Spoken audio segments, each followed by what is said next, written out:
हम लोग जानेंगे वर्ब के बारे में। वर्ब यानी कि क्रिया, व्हाट इज वर्ब। इससे पहले वाले वीडियो में मैंने आपको एडजेक्टिव यानी कि विशेषण के बारे में बताया था। पहले आप उसको पूरे वॉच कीजिएगा, वीडियो के अंत तक देखिएगा, तभी आपको समझ में आएगा। इसमें मैं आपको बेसिक वर्ब के बारे में बताने वाला हूँ, क्रिया के बारे में बताने वाला हूँ। देखिए, हम पूरे दिन भर हम काम करते रहते हैं, काम करते हैं, हंसते हैं, रोते हैं, खेलते हैं, खाते हैं, पीते हैं। जितने भी एक्शन वर्ड है, जितने भी एक्शन वर्ड है, वो सब क्या है? वर्ब है। इसको हम बारीकी बारीकी से समझेंगे, लेकिन आप वीडियो को लास्ट तक वॉच कीजिएगा, तभी आपको समझ में आएगा, वरना नहीं समझ में आएगा। किसी भी चीज को समझने के लिए पहले आपकी जो बेसिक है, बेसिक आपकी कंप्लीट होनी चाहिए। अगर बेसिक आपको कंप्लीट है तो आप किसी भी चीज को आसानी से एक ही बार में समझ सकते हैं। अगर आपका बेसिक कंप्लीट नहीं है तो आप उसको नहीं समझ सकते। चलिए इसको समझते हैं बारीकी से, पूरे वीडियो को लास्ट तक देखिएगा, तभी आपको समझ में आएगा। जिससे किसी के कार्य, व्यापार, अधिकार, संबंध का बोध होता है। एंड जिससे किसी के कार्य, व्यापार और क्या है, अधिकार, संबंध का बोध होता है, उसे हम लोग क्या बोलते हैं? वर्ब बोलते हैं। And verb is a word used to show position, relation और स्टेट ऑफ बीइंग। जिससे अधिकार, संबंध का बोध होता है, उसे हम वर्ब कहते हैं। जैसे में लव माने हंसना, ईट माने खाना, गो माने जाना, रन माने दौड़ना, प्ले मीन्स खेलना, एम, इज, आर, ये जितने भी वर्ड है ये सब क्या है? वर्ब है। हम दिन भर जो काम करते हैं, दौड़ते हैं, खेलते हैं, खाते हैं, पीते हैं, हंसते हैं, रोते हैं, जितने भी एक्शन वर्ड है, जितने भी एक्शन वर्ड है, वो सब क्या है? वर्ब है। चलिए इसको समझते हैं। जैसे एक्शन, एक्शन मीन्स क्या होता है? कार्य। जितने भी हम कार्य करते हैं, जैसे हंसते हैं, रोते, मैं बार बार बता रहा हूँ जी। Weep, love, am, is, are, go, come, ये सब क्या है? वर्ब है, एक्शन वर्ड है। जैसे चिल्ड्रेन प्ले, बच्चे खेल रहे हैं, चिल्ड्रेन प्ले, बच्चे खेल रहे हैं। यहाँ पे प्ले, प्ले जो हो जाएगा खेलना, प्ले मीन्स खेलना, खेलना क्या हो जाएगा? वर्ब हो जाएगा। He will come, he will come, वह आने वाला है, ही विल कम, तो वह कम जो हो जाएगा आना, कम मीन्स होता है आना, तो आना क्या हो जाएगा? वर्ब हो जाएगा। उसके बाद आई वाज टॉट, मैंने पढ़ाया था, आई वाज टॉट। यहाँ पे जो टॉट होता है यानी पढ़ाना, पढ़ाना क्या हो जाएगा? वर्ब हो जाएगा। आगे समझिएगा। रिलेशन और पोजेशन, रिलेशन और पोजेशन यानी माने क्या होता है? पोजेशन, अधिकार, क्या? अधिकार।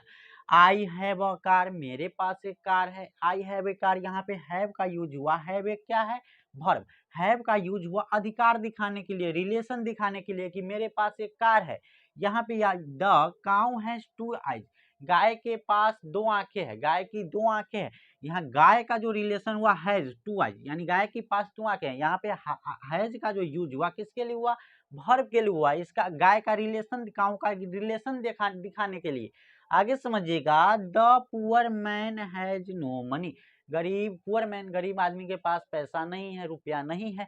हैज नो मनी, किसके पास नहीं? हैज, यानी हैज लगा तो पुअर मैन का किससे जुड़ा? तो मनी के साथ जुड़ा, तो हैज का यूज जो हुआ, हैज का यूज किसके लिए हुआ? तो वर्ब के लिए हुआ। नीचे समझते हैं। स्टेट ऑफ बीइंग यानी अवस्था और स्थिति।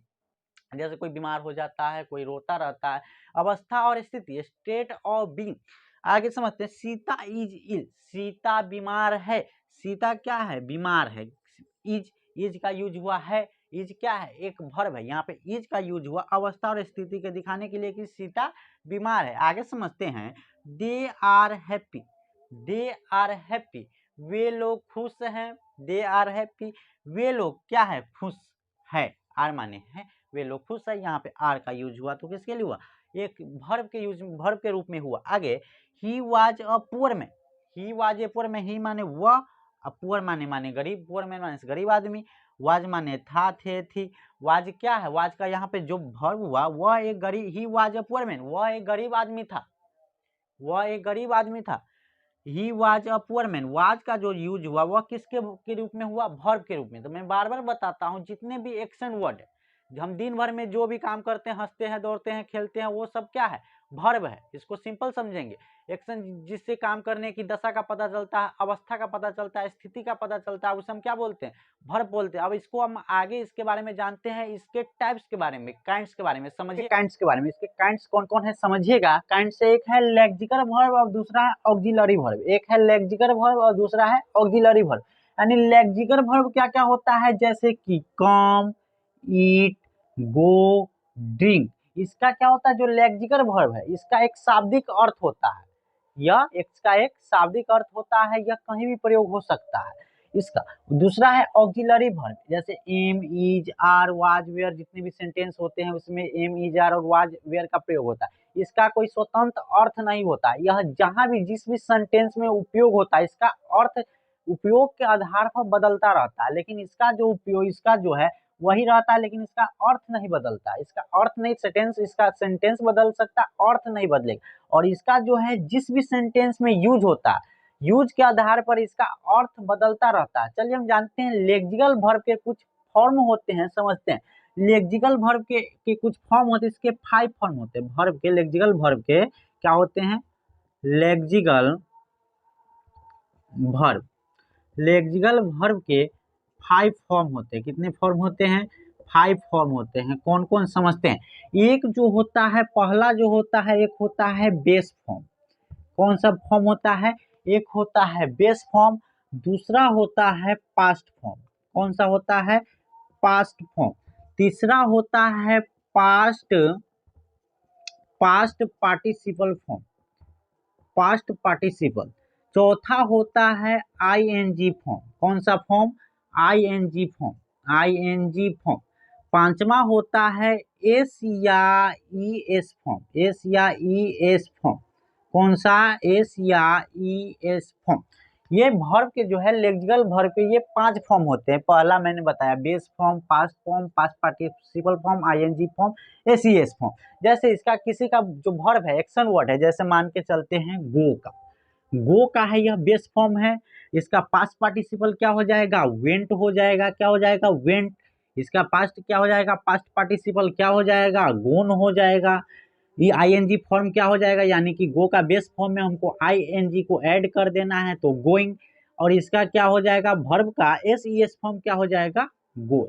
ये ऐसे बनता है। इसको हम क्या बोलते हैं, वर्ब 1 बोलते हैं, वर्ब का सेकेंड फॉर्म बोलते हैं, वर्ब का थर्ड फॉर्म बोलते हैं, वर्ब का 4th फॉर्म बोलते हैं, वर्ब का 5 फॉर्म बोलते हैं। और हम आगे इसके आगे वाले वीडियो में हम लोग इसके बारे में जानेंगे, वर्ब का 1 first form, second form, third form और 4th फॉर्म। इसको हम बारीकी से समझेंगे, तभी अभी तक हम इसको ही समझेंगे। मैंने क्या बताया, एक होता है बेस फॉर्म, दूसरा होता है पास्ट फॉर्म, तीसरा होता है past participle form, ING form, S और ईएस फॉर्म। और किसी को समझने में दिक्कत हो, किसी तरह की क्वेश्चन पूछना हो तो आप कमेंट, आसानी से आप कमेंट कीजिए, कोई दिक्कत नहीं है। तो गो का क्या हो जाएगा, पास्ट फॉर्म हो जाएगा। वेंट, वेंट का क्या हो जाएगा, पास्ट पार्टिसिपल। गोन, गोन गोइंग आईएनजी फॉर्म हो जाएगा। गोइंग एसई फॉर्म हो जाएगा गो, जिसको आसानी से समझते हैं। चलिए अब इसके कुछ अगले काइंड्स के बारे में समझते हैं, जानते हैं वर्ब के कुछ अगले काइंड्स के बारे में। इसके अगले काइंड्स कौन है, समझिएगा, ध्यान पूर्वक समझिएगा। पहला है मेन वर्ब एवं दूसरा है हेल्पिंग वर्ब। मेन वर्ब किसे कहा, मेन वर्ब यानी कि प्रधान क्रिया, हेल्पिंग वर्ब माने यानी कि सहायक क्रिया। मेन वर्ब यानी कि प्रधान क्रिया, हेल्पिंग वर्ब यानी कि सहायक क्रिया। एक होता है मेन वर्ब को हम मुख्य क्रिया भी बोलते हैं, हेल्पिंग वर्ब को सहायक क्रिया भी बोलते हैं। चलिए समझिएगा, मेन वर्ब जो क्रिया वाक्य में अकेले या सहायक क्रिया के साथ आती है, जो क्रिया क्या होती है, वाक्य में अकेले या सहायक क्रिया के साथ आती है। The verb is used alone और together with helping verb is called main verb. समझिएगा, जैसे आई एम अ बॉय, आई जो क्रिया वाक्य में मैंने क्या बताया, जो क्रिया वाक्य में अकेले या सहाय, जो अलोन या together with helping verb is called main verb. I am a boy, I am a boy, तो इसमें क्या है, एम जो है इसमें क्या है, जो दूसरा इसमें क्या होगा, वर्ब नहीं आएगा, दूसरा कोई एक्शन वर्ड नहीं आएगा। आई एम ए बॉय, तो एम जो हो जाएगा इसमें, एम जो हो जाएगा इसके बाद कोई एक्शन वर्ड नहीं है, तो एम जो हो जाएगा वह कौन सा वर्ब हो जाएगा, मेन वर्ब हो जाएगा। अब है I am reading, I am reading, यहाँ पे एम जो हो जाएगा, एम क्या, एम नहीं, आई एम रीडिंग, यहाँ पे रीडिंग जो हो जाएगा, रीडिंग क्या हो जाएगा, मेन वर्ब हो जाएगा। रीडिंग कौन सा वर्ब हो जाएगा, मेन वर्ब। अब है आई लव्स हर, मैं उससे प्यार करती हूँ, तो आई लव्स, जो यहाँ पे लव्स यानी प्यार का जो यूज हुआ, लव्स का यूज हुआ, लव्स कौन सा वर्ब हो जाएगा, मेन वर्ब। अब दूसरा समझते हैं हम लोग हेल्पिंग वर्ब के बारे में। मेन वर्ब के बारे में क्या समझा, मेन वर्ब अगर वो वहां पे होगा जिसके बाद कोई भी दूसरा एक्शन वर्ड, दूसरा वर्ब यूज नहीं होगा, उसी वही मेन वर्ब है। अगला समझते हैं हेल्पिंग वर्ब, जो क्रिया टेंस, वॉइस, मूड आदि के निर्माण में प्रधान क्रिया की सहायता करती है। जो क्रिया वॉइस में, टेंस निर्माण में, वॉइस निर्माण में, मूड निर्माण में किसकी सहायता करती है? प्रधान क्रिया की सहायता करती है। उसे हम लोग क्या बोलेंगे? हेल्पिंग वर्ब बोलेंगे। जैसे my brother has come, my brother has come, यहाँ पे हैज का जो यूज हुआ, हैज क्या हुआ? माई ब्रदर हैज कम, इसके साथ किसका यूज हुआ? कम माने आना। आना है क्या? यहाँ पे एक कम हुआ, एक एक्शन वर्ड का यूज हुआ, एक वर्ब का यूज हुआ। यहाँ पे जो हैज हुआ, हैज कौन सा वर्ड हो जाएगा? हैज क्या हो जाएगा? हैज हो गया हेल्पिंग वर्ब। आगे है ही विल गो, वह जाने वाला, ही विल गो। यहाँ पे विल का यूज हुआ, विल कौन सा वर्ब हो जाएगा? Helping verb. ही विल क्या हो जाएगा? Helping verb. चलिए आगे समझते हैं। अगर किसी सेंटेंस में हमको हेल्पिंग वर्ब और क्या, हेल्पिंग वर्ब और मेन वर्ब पहचानना हो तो हम कैसे पहचानेंगे? इसका सिंपल है, सिंपल बेसिक समझिएगा, सिंपल और बेसिक समझिएगा, आसानी से समझ में आएगा। इसको हम कैसे समझेंगे? अगर किसी वाक्य में, किसी सेंटेंस में केवल एक ही वर्ब का प्रयोग हुआ है, एक ही वर्ब यानी एक्शन वर्ड का प्रयोग हुआ है, तो वह मेन वर्ब होगा जी। अगर एक ही वर्ब है तो वह कौन सा वर्ब होगा? मेन वर्ब होगा। जैसे ही इज रेडी, यहाँ पे इज का यूज हुआ, इज क्या होगा? इज होगा main verb. He did this, उसने यह किया, डिड का प्रयोग हुआ, डिड कौन सा होगा? डिड कौन सा होगा? Main verb. कौन सा वर्ब होगा? Main verb. समझना है। उसके, मैंने क्या बताया, उसके साथ भी डिड यानी जो मेन वर्ब होगा उसके पहले, उसके बाद कोई भी दूसरा क्या एक्शन वर्ड नहीं होगा, दूसरा कोई भी वर्ब नहीं होगा। समझिएगा, सिंपल समझिएगा। अब है आई हैव बीन रीडिंग, इसमें देखिएगा हैव भी वर्ब है, बीन भी वर्ब है, रीडिंग भी वर्ब है। तो मैंने क्या बताया, इसमें अगर मेन वर्ब और हेल्पिंग वर्ब पहचानना हो तो सिंपल है।